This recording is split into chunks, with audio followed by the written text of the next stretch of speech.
Når du skal oprette en FAQ-webdel, skal du først klikke på tandhjulet og derefter på Rediger side.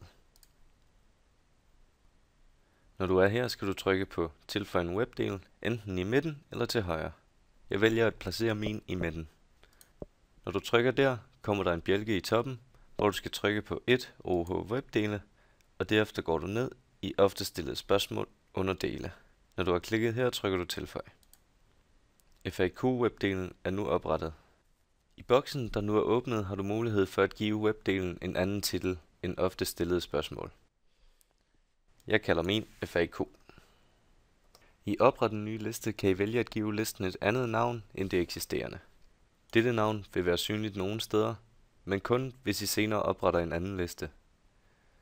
Vi trykker Opret liste, og boksen bliver mindre. I den nu mindre boks trykker vi Rediger FAQ-liste, og en ny side dukker op. Her trykker vi Tilføj nyt element,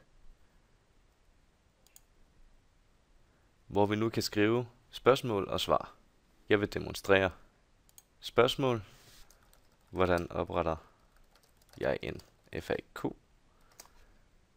Og ved svar ved at se denne video. Jeg har nu oprettet spørgsmål og svar og trykker nu Gem. Har I flere spørgsmål, kan I oprette dem med det samme ved igen at trykke Tilføj nyt element.